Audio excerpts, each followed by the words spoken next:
So welcome everybody to our third session of this webinar series on asset management of underground infrastructure. My name is Bert Bosseler. I'm Scientific Director of IKT and I am your moderator during this webinar.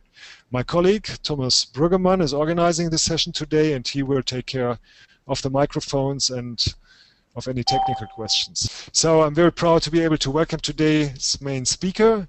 It is Olivier Thépot from Eau de Paris. That's the public services for water in Paris. Olivier is responsible for the so-called MAC department, a very special department with a lot of expertise in condition assessment and rehabilitation of large diameter conduits and sewers. And today, Olivier will give an overview of his broad theoretical and practical experience. And as Eau de Paris and IKT together are cooperating in developing these techniques further, I'm also happy to welcome Martin Liebscher. He is responsible for many of IKT's large-scale research projects, and today he will present some live pictures from our testing hall. So let's be curious. There will be a lot to see and a lot to learn today. So Olivier, are you ready? Yes, I am. Yes, you're ready. So we can now pass the screen to Paris, so you can continue.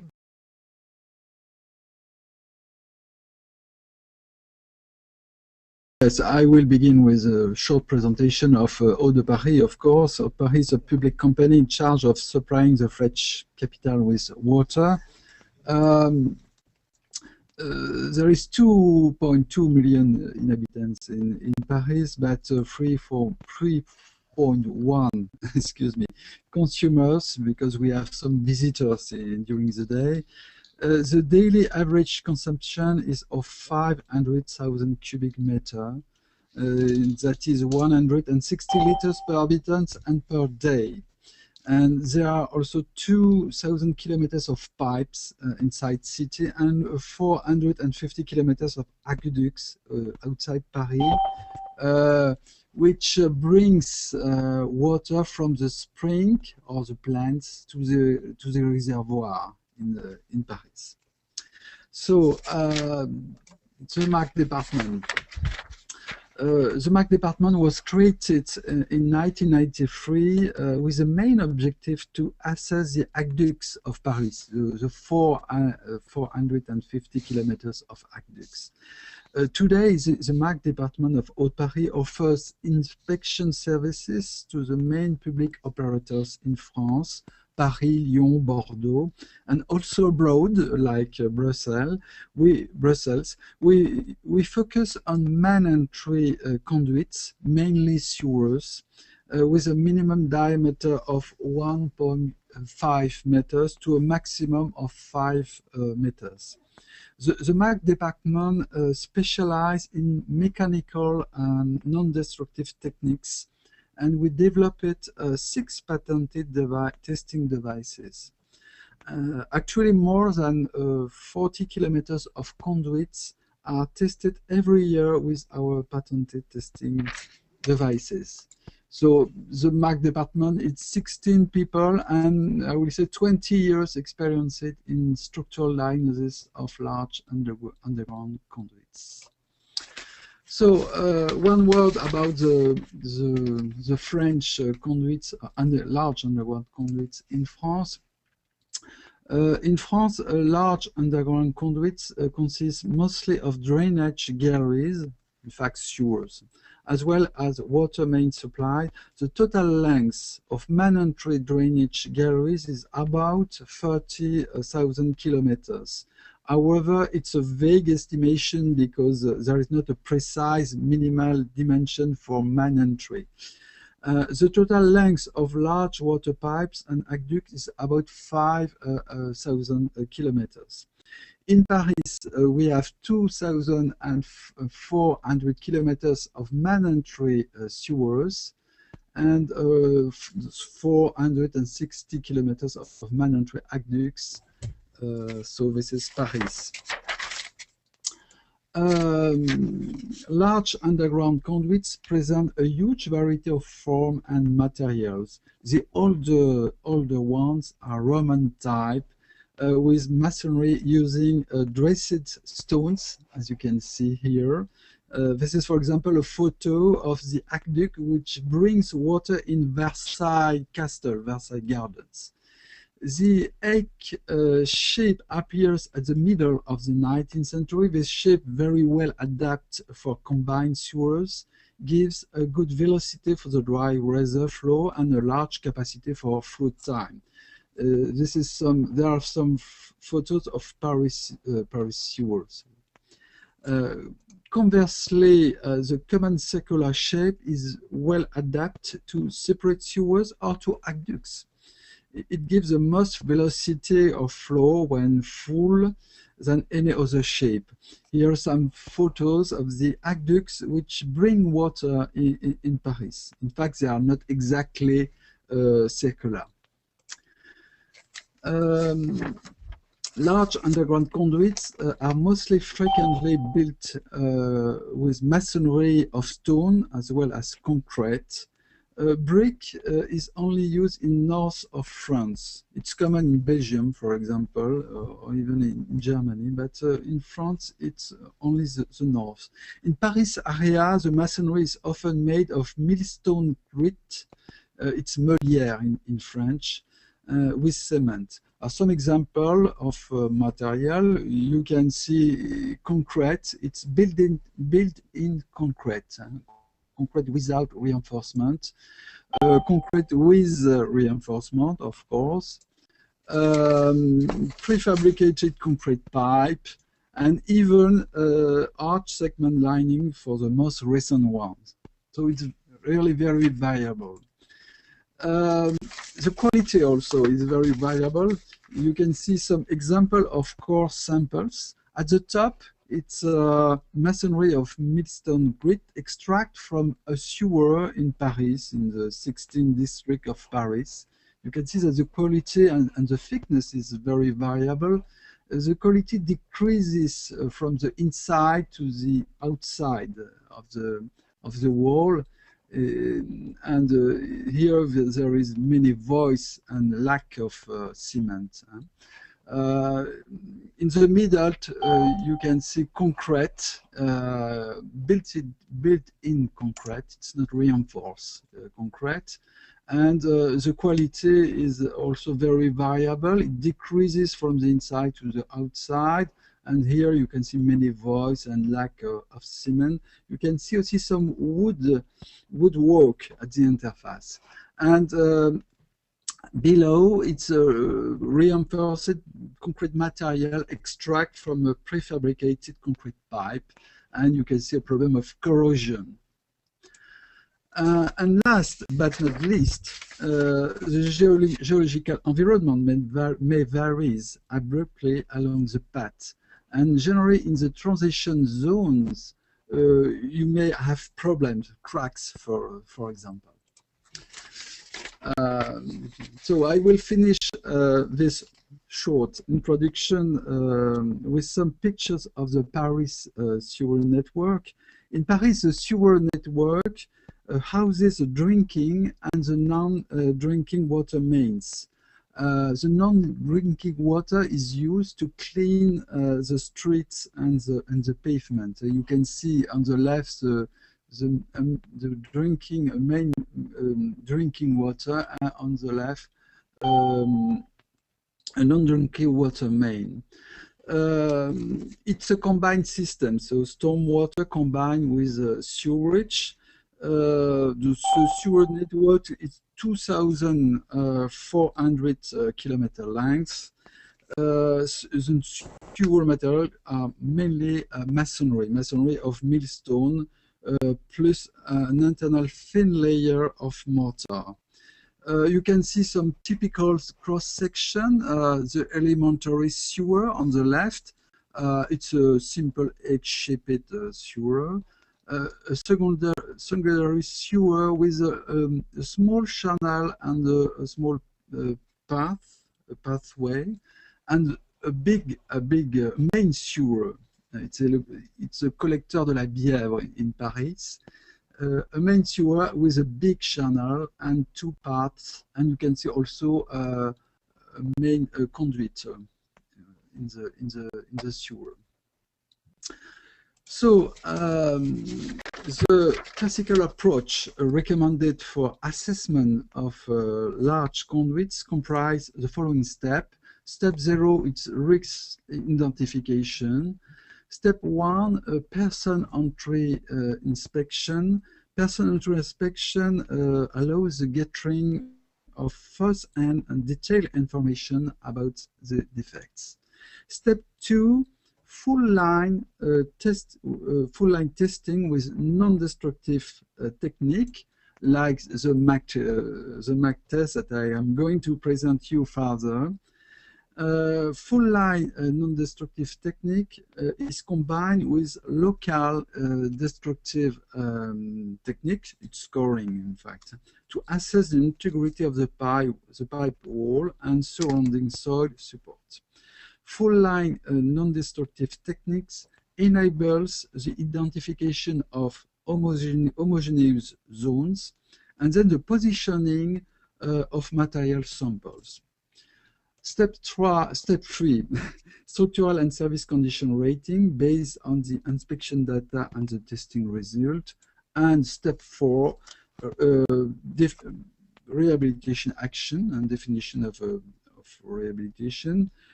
Grounding and shotcrete lining are the main rehabilitation techniques used in France.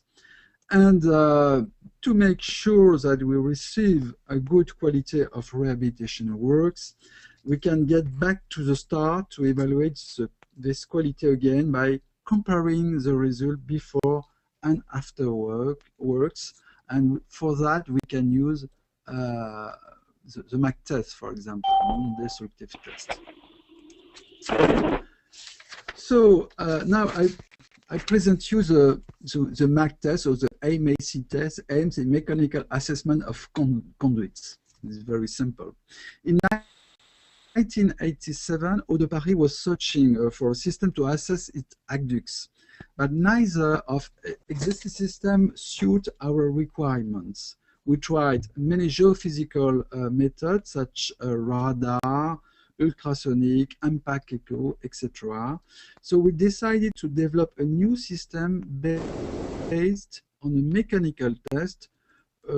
Why mechanical? Because it's more practical, more reliable, and the interpretation is easier. The first system was directly inspired from an in-situ plate loading test used to characterize deformability of rock for the design of tunnel. The first system was quite heavy and not very practical, so in 1992 we decided to develop a lighter system, and then we carried out extensive tests in buried concrete pipe and in a X-shaped masonry sewer, especially built for the test. And then we developed an interpretation method based on finite element analysis. The MAC test was born, and today the MAC test is widely used in France, Paris, Lyon, Bordeaux, etc., and is recommended by the French Tunneling and Underground Space Society for the quality control of rehabilitation works. And actually more than 40 kilometers of large conduits are tested every year with this technique in France. So the MAC test or MIC test is an internal jacking test which allows the measurement of the stiffness pipe soil system. The analysis of the measurement result based on finite element models allow to assess the soundness of the pipe and the compactness of the soil. The testing apparatus consists of a mechanical loaded system, including an hydraulic cylinder. You can see here the hydraulic cylinder, which can produce cyclical loads on two bearing plates. A set of displacement captors, a data acquisition system, of course, and a trolley enabling the movement of the entire apparatus. The entire system is of variable geometry and can be adapted to all shapes of conduits. The minimum dimension recommended are 1.5 meter height, and I would say a maximum dimension of 4 to 5 meters. The total duration of the test, including installation, is about 5 minutes. So, and the tests are carried out at a regular interval every 10 meters. In normal condition, it's possible to test 500 meters of conduit per day. So yes, this is a zoom of the system. You can see the hydraulic cylinder and the bearing plate. And also the main captor just below, just under above the cylinder, and also the 3D captors. The distance between the 3D captors and the main captor, it's 1.3 meters. So the internal jacking test causes a three-dimensional ovalization. Three continuous measurements are made. The force, of course, pushing on the bearing plates. The displacement measurement measured by the main displacement captors, okay, and the displacement measured by the 3D displacement captor. So the main displacement and the 3D. From this three measurement, we obtain two graphs. You can see the force versus the main displacement and the 3D displacement versus the main displacement. And for from these two graphs, one calculates two parameters. The stiffness, the global stiffness, it's simply the slope of the force main displacement curve, and the transmission ratio, it's simply the ratio between the 3D displacement and the main displacement. So we calculate only two parameters. Some photos of the MAC test, for example, in a sewer, in a concrete pipe, you can see in the reinforced concrete pipe, in a Roman arch brick conduit, and even in a ductile iron pipe. Okay, so we can test many different materials and many shapes. So this is the result of full line MAC test in a sewer. The total length tested is 450 meters. Firstly, the two parameters, in blue it's global stiffness and in red it's the transmission ratio, are treated statically to create zone. Each zone is characterized by its signatures, mean values of the stiffness and the transmission ratio, and then core samples are positioned. Okay. The zoning effectively limits the number of material samples needed to determine the mechanical properties of the structure and the surrounding ground, and assures that such sampling and material testing will be done only where necessary and not by chance. Okay.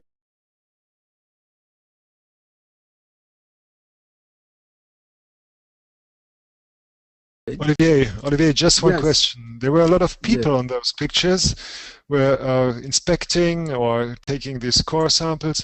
Are these is this external stuff, or are these people working with Eau de Paris who are doing the measurements? No, we don't make the coring. We don't make coring, but normally firstly you do the non-destructive test, MAC test, for example.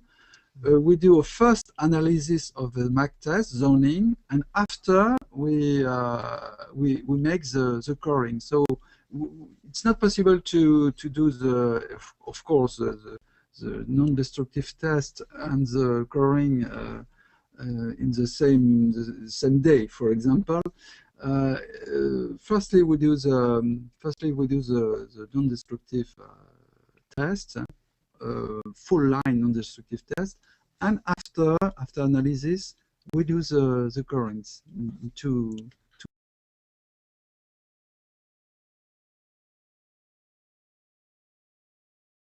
fiber optics to to measure the deformation, you understand, of the during the works, to be sure that the deformation will be to limited. Okay, but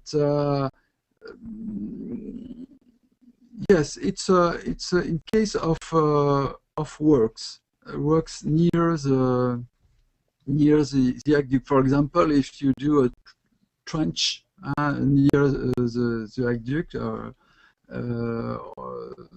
or if a tunnel, for example, pass through under an aqueduct, we use captors and optic fibers, yes, to survey the aqueduct, yes.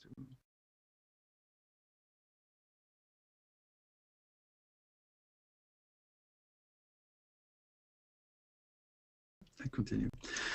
So yes, knowing the geometry of the sewer, it's possible to back calculate the modulus of the soil and the modulus of the structure. We use a finite element model to fit analytical expression for the Young modulus of the structure and the Young modulus of the soil, function of the global stiffness and the transmission ratio. And this analytical expression are calculated for each shape. So a structural quality index equal to the ratio of the calculated modulus to the expected modulus of the material in good condition is calculated. If the quality index is less than 0.1, the material is obviously in bad or very bad condition. If the quality index is less than 0.3 and superior to 0.1, the material condition is average. And if the quality index is superior to 0.3, the material condition is fair or quite good. There are the rating rules we use for, and also the modulus of the soil. It's very sensitive to the compactness of the soil and the quality of the contact. So for a sandy soil, for example, if the micro modulus is less than 50 megapascal, the soil is soft. If the micro modulus is equal to 200, the soil is compact or hard. So finally, each zone is characterized is characterized by the mean values of the quality index of the structure and the mean values of the soil modulus. And each zone is classified as 3 levels for the structure and the soil. So it's the end of the assessment.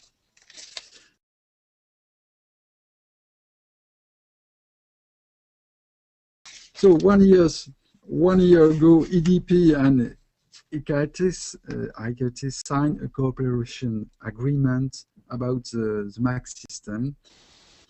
Eau de Paris offers access to its know-how on the MAC device to IKT, and IKT develops a new MAC device suited for pipes of a diameter below 1.5 meters, with a range of diameter not being covered by the Eau de Paris MAC device.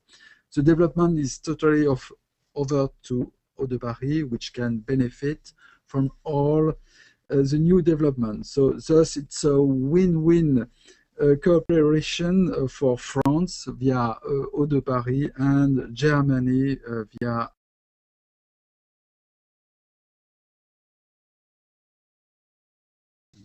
And with regard to asset management and to get the funding, the budget for rehabilitation works, does it help you to get the budget to justify money to be spent on the network, or how does it go? Is it only for engineers, only for specialists that they value the results?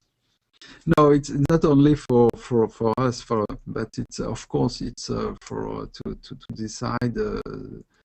Because it's very expensive. Of course, it's I think that it's 2,000 euros per meter. It's an order of magnitude for the cost of rehabilitation. So, for example, 500 meters, it's 1 million. It's 1 million euros. So no, it's very important to for the budget, of course. Okay, thank you.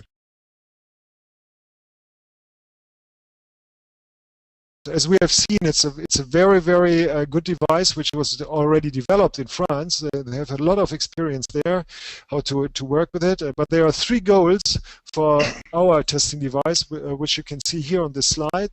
The first was that we want to develop a semi-automatic device to make it a bit quicker to use it, and also to allow it to go into smaller shaped sewers, so that it will be applicable for diameters from 800 millimeters and larger. And wireless data transmission is a keyword.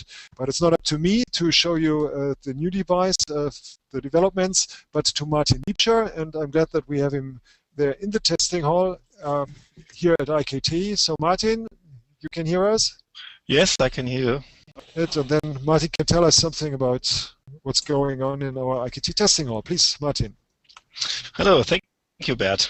Hello, my name is Martin Liebscher, and I show you something about the development concerning the MAC system that we have done here at IKT. Here you see the test pipe, but first of all, before we can start with this short demonstration, I will give you a short overview of our testing hall. I think this is also very interesting.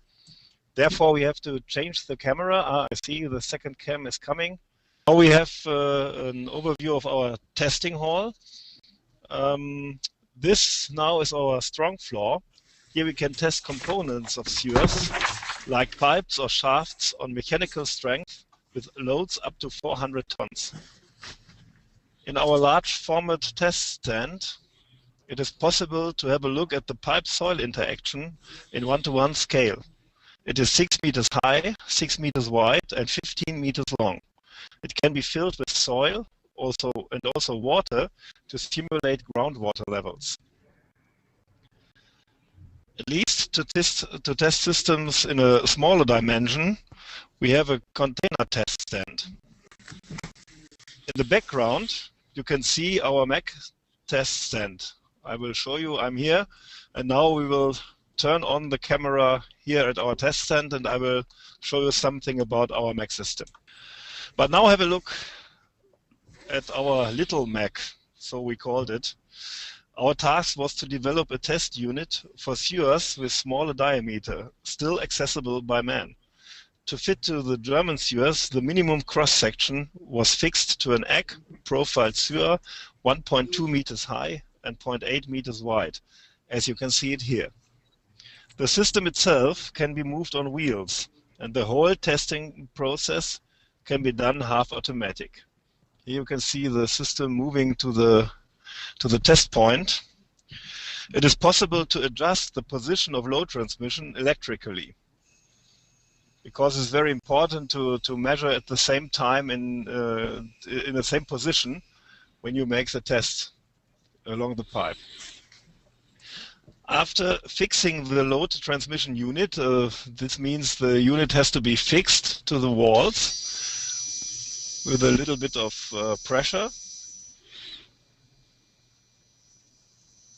I don't know if you hear the sound of our electric motor. Now it's done, and then the unit is disconnected from the MAC by moving the bearing of the cylinder down. This is very important because you have to disconnect the cylinder from the MAC system itself to have good measurements. To simplify the handling in small sewers, the transmission of measured data is completely wireless. So it is very easy to assemble and disassemble the test unit in case of smaller manholes. And it is possible to fix the measuring gauges for horizontal deformation without any cable connection. Here the measuring gauges are mounted in the pipe. We need one in the area of the load transmission in the middle, and one behind and one in front. to measure with the system. In practice, only, I will see, this small unit is needed to do the measuring in the sewer. So you don't have to carry a laptop with you. So it is very good for the tester in the pipe.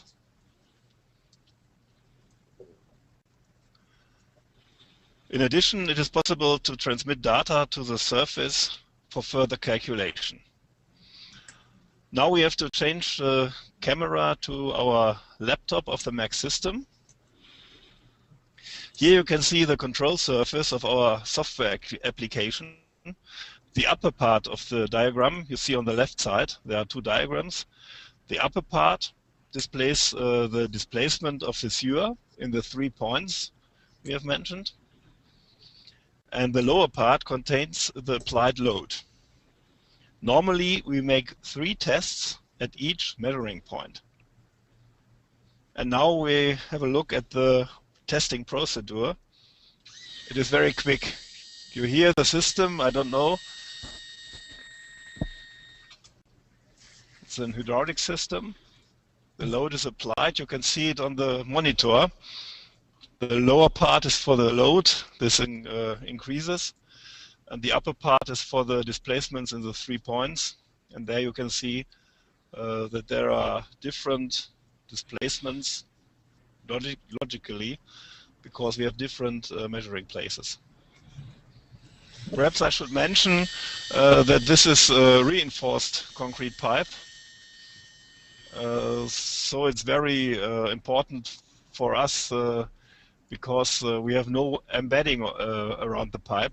So when it is not reinforced, it could break by mishandle.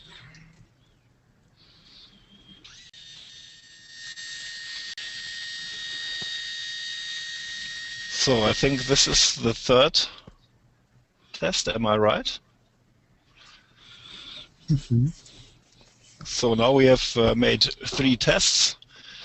These tests are used to have a look at the simultaneously measurement, so that the test is more. You get more better results when you test 3 times. After the test, the unit can be moved to the next measuring point. Therefore, the load transmission has to be supported, and we have to unfix the measuring gauges. My colleague has unfixed the measuring gauges. Then he moves the support of the hydraulic cylinder. This one also has to, and then the load from the cylinder is getting down.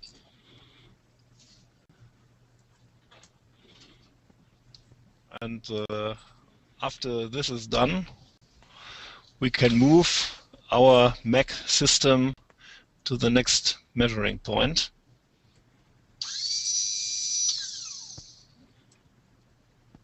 The cylinder don't want to leave his load.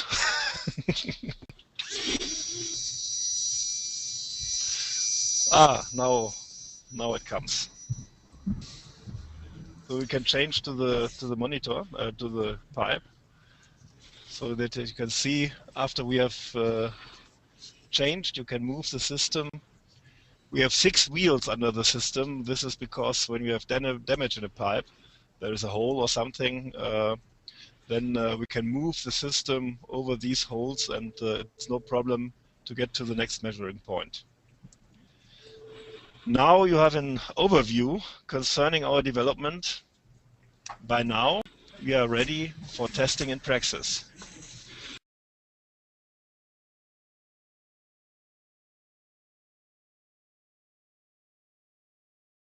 So Wim Bonte from Aquafin in Belgium. So we're happy to have you here again, and a question, please. Thank you. Okay. All sewers seems to be very well cleaned. Is this necessary for this device? And a second question is this device explosion-free to use in sewers? The first question, it is necessary to clean the sewer, not very clean, but we have to move the system, so it should be cleaned. There could be less water in the pipe. That is not so. This is possible, up to 20-25 centimeters. And the last question was explosion-free. No, this system is not tested on explosion, so you have to get air into the pipe to minimize the risk of explosion. But normally a person is with the system, so it would be also necessary to avoid explosion in the pipe. So thank you very much yes. for this presentation, and we can now switch back to Olivier Thépot, to Paris, and we can continue Yes. with more practical examples from Paris, because this system, or the larger system, you are already using it for years, for more than 10 years, and there's a lot of experience in the evaluation also of rehabilitation works, and we are very curious to hear about this. So you can share the camera and I give you the screen. So in this second part, I will present some case studies and the application of the MAC test to quality assurance, assessment of rehabilitation works. Yes, this is an example, a result of a MAC test in H-shaped sewers with various material qualities. The stiffness, the global stiffness, is very sensible to the material quality, and there is a huge contrast of stiffness between a good concrete material, you can see on the left, and a poor masonry, you can see on the right, with many voids. Of course, when you are inside the sewer, you cannot see. You see only the thin layer here of mortar, but it's impossible to guess what you have behind this thin layer of mortar. And so you can see that there is a really a huge. It's easy to detect poor masonry with this test. I will say that with a radar system, it's not so obvious. It's not so obvious. Second example, the MAC system is also very sensible to the thickness of the structure. This is a result of the MAC test on the left in the concrete egg-shaped pipe, prefabricated concrete pipe on the left, and on the right it's also concrete, but it's not prefabricated. It's in situ built concrete pipe. So you can see that there is also a huge contrast of stiffness. So the stiffness is very sensible to the thickness and the quality of the masonry. Another example, it's an interesting case study. It's an egg-shaped sewer made of masonry in a sandy soil environment. So you can see in blue it's is a stiffness, and in red it's a transmission ratio. So you can see that there is a weak zone in the central area, and this is a calculation of the quality index. So you can see that the quality index is very low. It's less than 0.1 in the central area, and you can see also the implementation of the scores. Okay, so we implement 3 scores, and this is the results. Okay, so in the central area we have a masonry with many voids and lack of cement, but you have to understand that inside the sewer it's impossible to of course to have to imagine that you have a variability between on the right you have a good masonry, and in the central area is really very low, very bad. And yes, this is a result of the modulus of the soil, and you can see that the soil is compact. The modulus is really good on the entire. Okay, so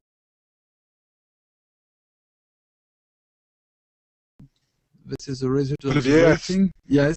Olivier, I think there's a question from Wim Bonte, please. Wim? Okay. Yes, in this bad zones, bad areas of the sewer, have you also seen some structural problems with the masonry? Some which you can see on visual inspections, like CCTV, standard CCTV. Like missing masonry, missing bricks. Yes. Yes. Of course, before non-destructive technique, we do inspection, and but there is no automatic correlation between what you see during the inspection and the result of the MAC test. For example, in this case,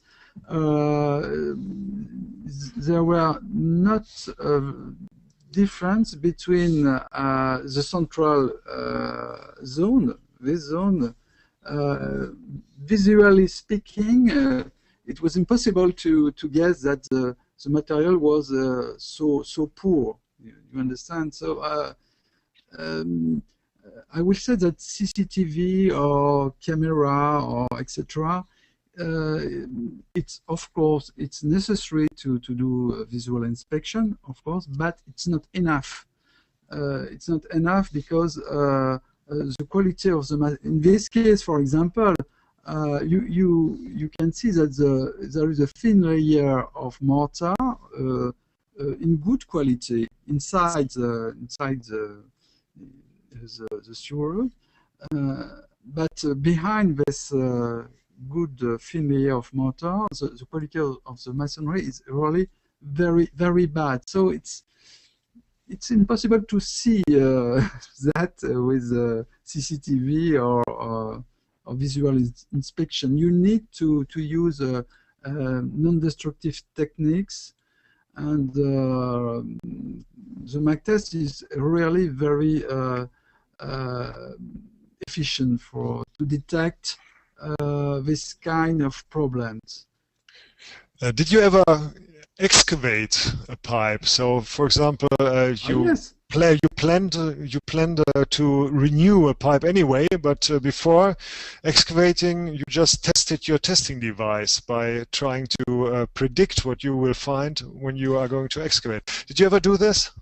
Yes, absolutely. We did a test before, of course, before excavating, and after we excavate the pipe to compare and we do a test after excavating to compare the stiffness, the calculated stiffness to yes, we do that. Yes, absolutely.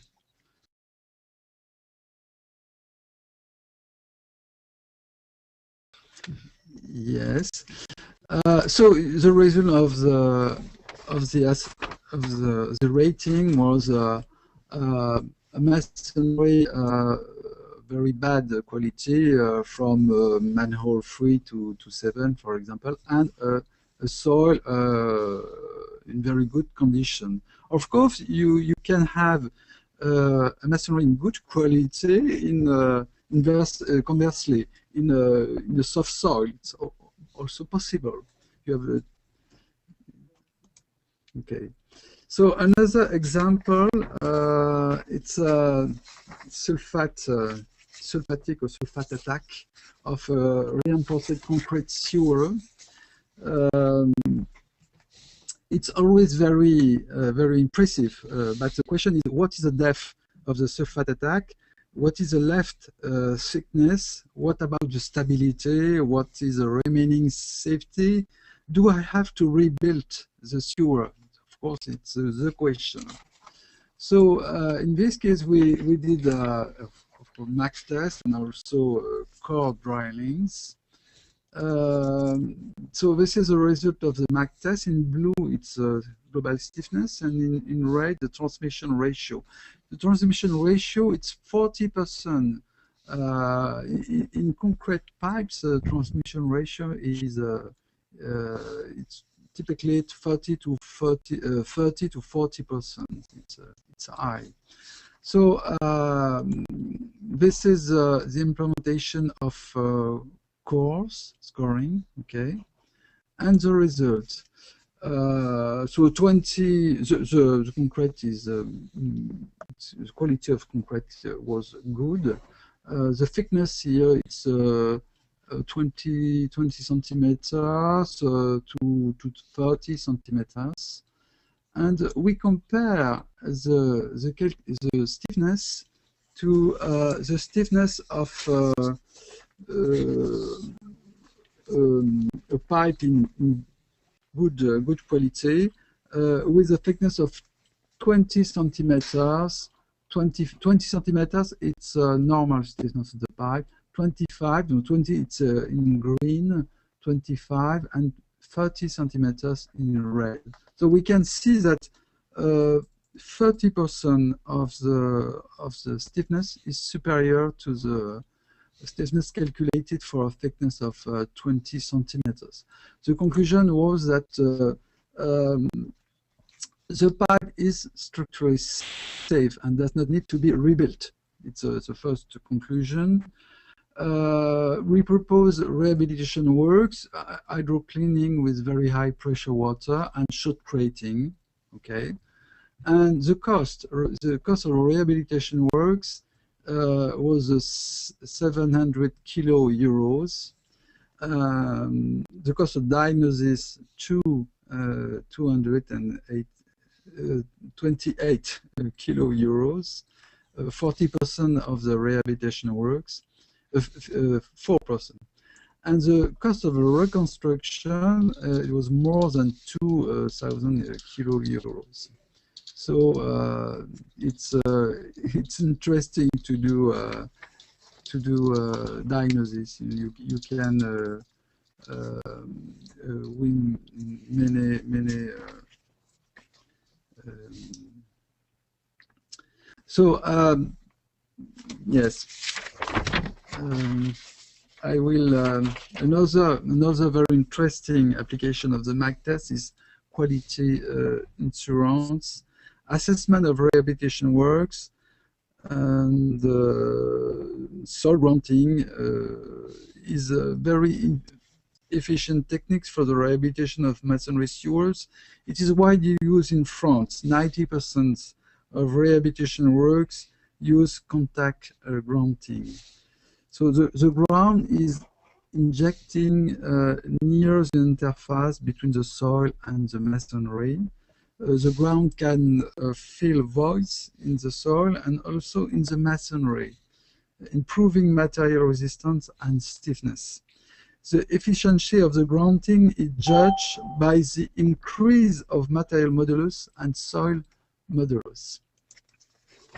So I will say a word about the importance of soil support. Accident overflow can badly damage a sewer. Non-circular shape is far more sensitive than circular. The inner water pressure creates tensile strain and stress also in the structure, which can lead to cracks, water leaking, and a void formation in the surrounding soil. And the soil structure interaction can significantly reduce the tensile stress in the structure because of the high modulus of the soil at small strain.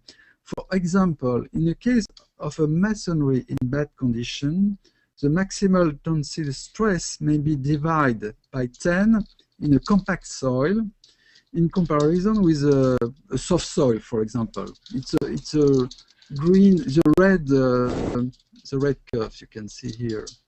So the interaction, the soil structure interaction is very important for masonry because masonry don't support tensile stress. And so it's very important to measure the modulus of the soil. If you increase the soil stiffness, for example, by means of grunting, you increase the resistance and the stability of the masonry. Okay. So this graph shows the evolution of the global stiffness curve before in red and after soil grunting. So we do test before works and after works, and you can see that it's very impressive. The increase of the global stiffness is very important. In this case, the global stiffness has been multiplied by 2.5. And you can easily judge the homogeneity and the efficiency of the work. I think that it's the only way to judge.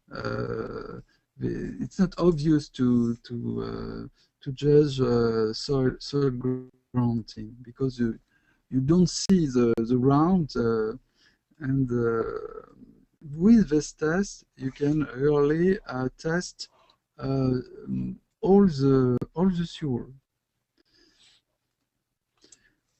And yes, shotcrete concrete, sprayed concrete is used when the structure of the sewer is badly deteriorated with many cracks. It's also widely used in France. 30% of rehabilitation work use shotcreting. It is a second rehabilitation techniques after grunting. Shotcrete is also recommended for shallow sewers under traffic load, or for brick sewers, especially when the fabric is substantially missing. And the shotcreting is very often combined with contact grunting. Shotcrete lining provides tensile resistance to the masonry, especially at the crow. Okay. Then shotcrete is usually reinforced by steel rods or steel fibers. The high modulus of the shotcrete reduce dramatically the tensile stress in the masonry wall due to internal hydrostructure pressure, for example, or external traffic load. This is, for example, the result of a calculation of the stress in neck-shaped masonry submit to an internal hydrostatic pressure. In red, it's the stress in the masonry without reinforcement, without shotcrete lining. So the stress varies from 1 megapascal, it's a lot for masonry, to, I will say, 0.2 function of the soil modulus. We have seen that the soil modulus decrease the tensile stress in the masonry. And in blue, it's the residual tensile stress with the shotcrete. So the shotcrete reduce dramatically the tensile stress in the masonry. It's very efficient. And in green, it's the stress in the shotcrete. So the tensile stress is transfer from the masonry to the shotcrete. And you understand that the combination of shotcrete lining plus grunting is really very efficient to protect the masonry. And this is, of course, it's possible to evaluate the shortcut lining because it's possible to calculate the expected gain function of the thickness of the concrete lining and the modulus also of the concrete. So, for example, here for expected thickness of 3 centimeters and a Young modulus of 30,000 megapascal, it's possible to calculate the expected gain in terms of stiffness. Okay, and it's easy also to compare the measured gain to the expected gain. So it's another application of the MAC test. In France, shotcreting is very often combined with contact grouting, so the combination of the two techniques is very efficient. This graph shows the evolution of the global stiffness curve before works in red, after grouting in green, and after shotcreting in blue. So the global stiffness has been multiplied by almost 3 after. So it's easy to judge the efficiency of its works, and it's an important application of this test in France. So I would say in conclusion, the MAC testing device is a non-destructive test devoted to the mechanical assessment of main entry sewers and aqueducts. The MAC device allows a direct measurement of pipe soil system from within a buried conduct, finite-based analysis of the measurement results then allows for assessment of the soundness of the pipe and the compactness of the soil. As a consequence, appropriate recommendation for pipe repair or rehabilitation can be derived. The main applications are zoning, identification of zone of the structure mechanically homogeneous, and positioning of sample, assessment of soil and structure conditions, nature and quality of the material we have seen, alteration, voice within the structure or in the surrounding soil, and also, and thirdly, quality assurance, assessment of rehabilitation works, soil grouting, sprayed concrete lining, and even it's possible also to test JRP lining, for example.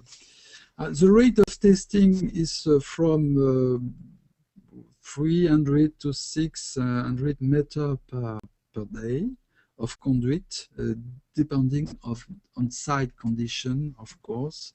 It's not a slope, but it's better to clean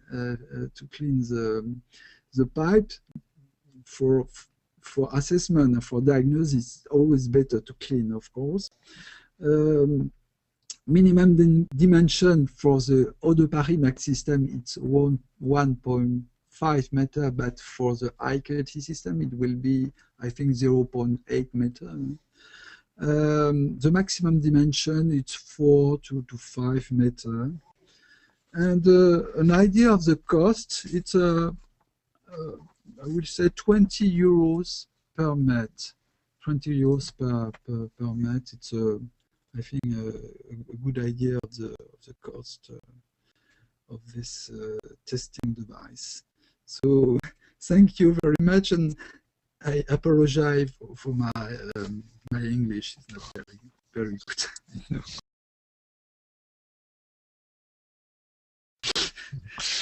Yeah, thank you very much, Olivier, for this wonderful presentation here from Paris. And there were a lot of interesting things we can talk about, I think, now. And I have also some questions here from the chat, and some who you can ask these questions directly.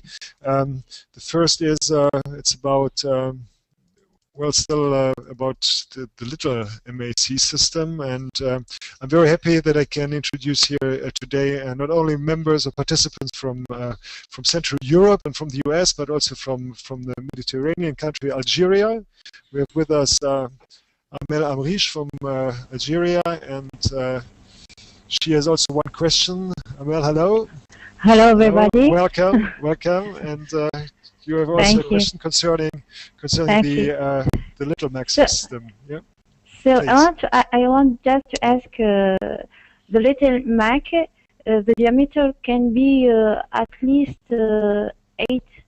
800 millimeters. That's yes. Okay.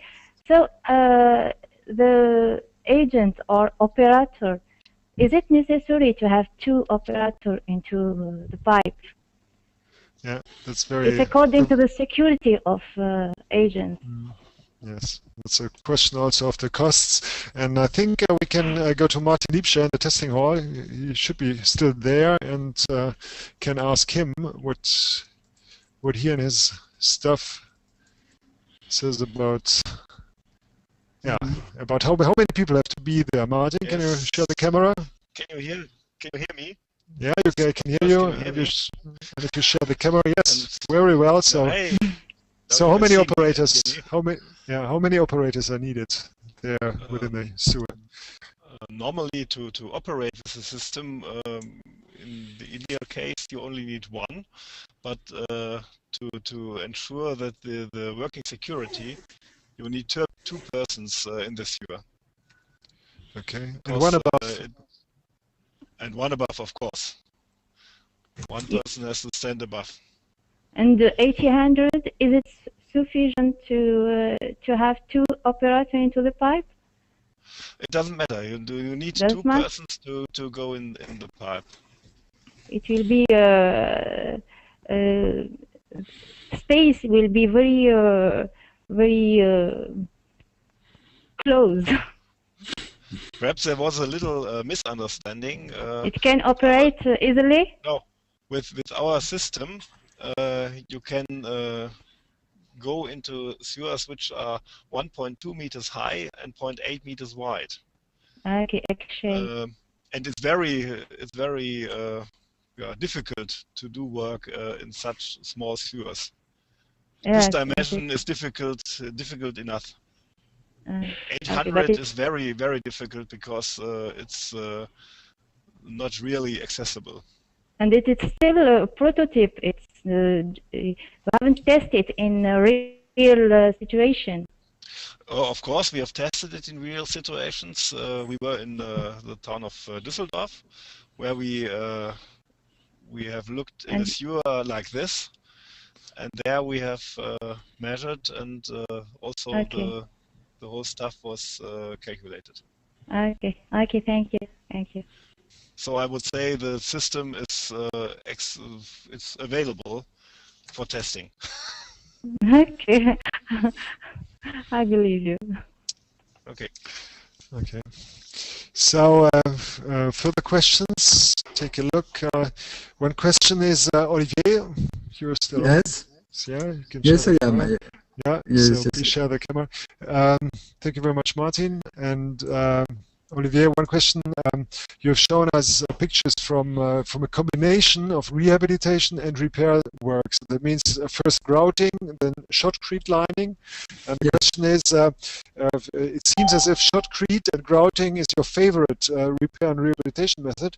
Are there also other methods that you have used and that you have tested with the MAC system later, like for example CIPP lining and grouting, or coating, simple coating with resins or mortar? Have you used that? And have you tested it with MAC? Is it possible? Yes, we have testing for example GRP lining. It's possible. Also thin mortar, I would say thin mortar, 1 to 3 centimeters. It's coating, but coating it's really too thin. I think we can test sprayed mortar 2 or 3 centimeters. It's possible to test because even 2 centimeters of mortars, you have a gain of stiffness, which is important. Yes. So yes, GRP lining. It's also possible to test. Yes. Okay, so it was not a problem that only shotcrete lining can stand the test because it has a reinforcement. So it's also a non-destructive test for other repair and rehabilitation methods. Yeah? Yes, okay. Absolutely. Yes. It's possible, but yes, I think that GRP is also an interesting application of the test because you have also a big improvement of stiffness. Yes. Mm-hmm. Another question concerning the cost. You said it's about 20 euros per meter. That's not too much, but what is increasing the costs? When is it difficult to do it? When would you say the costs are much higher? Or is 20 euros always achievable? Can you always do it for 20 euros? No, it's not always to 20 euros. The length of the sewer, of course, if you have only 50 meters to test, or 500 meters, it will not be the same cost. So it's for example, for I don't know, 50 meters, the cost will be double in comparison to 500 meters. So the condition are also and I don't know, perhaps also the size. For example, for 4 meters, a big sewer, it's not the same price than for a standard H-shaped sewers, of course. So, and in consequence, one question is also: have you ever calculated the savings? Because if you pay 20 euros, the question might be: how much do you save with regard to rehabilitation, with regard to repair? Yes. Is there a significant saving? Have you estimated this, that you save more than 20 euros in rehabilitation costs? Yes, it's very. For example, the cost of the diagnosis, it's perhaps 3% or maximum 5% of the cost of the works. So it's really not very important, and you can save. We have seen in the case of the sulfatic attack, the cost of the rebuild. It was more than 2,000 kilo euros, more than 2 million euros, and the cost of the rehabilitation it was the third, 700 kilo euros. So the owner of the sewer has win 1.3 kilo euros. So no, it's obviously it's always very interesting to do diagnosis. Yes, of course. Okay, a last question that I have here. That's you use this device to assess water pipes, water transportation pipelines, also to assess sewers. What about other conduits, structures like, for example, a pedestrian crossing or traffic crossing, if you're under a railway or things like that? Have you ever used it to assess such structures? Yes. Yes, under the railway, and you have many pipes, exactly, and yes, it's possible to test this kind of pipes. Of course, generally the length it's short, so the price will not be 20 euros per meter, but we have tested. Yes. Maybe one question. At the beginning, you spoke about your 4 steps in the assessment of the pipes with the inner visual inspection and the risk-based evaluation. Is there any time schedule for re-inspecting pipes. So the pipe you inspected yesterday, when will you inspect them again? Within 10 years, 20 years? Yes. But it depends of the it depends of the result of the diagnosis. For example, if the pipe is red, red, for example, we will or red or even orange. We will inspect the pipe, for example, in 2 or 3 years. If the pipe is red green, of course, it will be 10 or perhaps more. So the duration is adapt a function of the result of the inspection. In fact, How high are the forces applied to the structure by the MEC system? And the second question, is the MEC system battery driven, or have you a cable in the sewers to drive the system? Yes. The max, the force varies from the max force. It's 5 to 6 tons, or we say 60 kilonewtons. Okay. In small sewers, for example, in prefabricated small sewer, as we can see on the IKT laboratory, the max force will be limited to 3 tons. In fact, the max force depends on the size of the sewer or the diameter of the pipe, but the max force is 5 to 6 tons. I think it's a good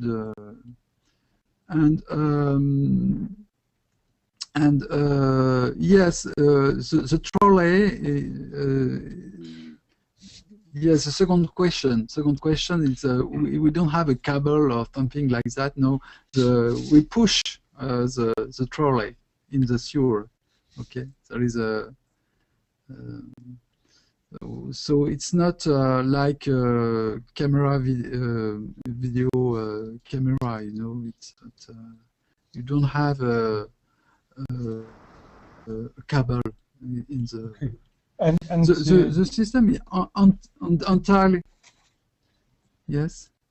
And the energy to run the system is battery driven.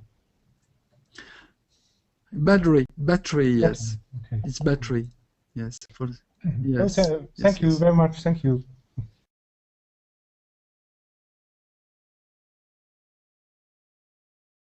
We had a quite good discussion and also wonderful presentations. There's a lot of experience in Paris. Thank you very much, Olivier, for your presentation. Thank you very much. And at IKT, we are in progress with further developments. Many thanks also to Martin for the insight into our laboratory. So now, before closing this meeting, let's look ahead what will happen next time. On 25th of November, we will have an open session. And what does that mean? It means that everybody who wants to contribute to this webinar can do this by a short presentation. And we will also have more room for discussion then. And if you want to stay in touch with our group, it's easy to do so. Just join our group on LinkedIn. It's called IKT Asset Management for Underground Infrastructure. It's set up especially for the participants of this webinar.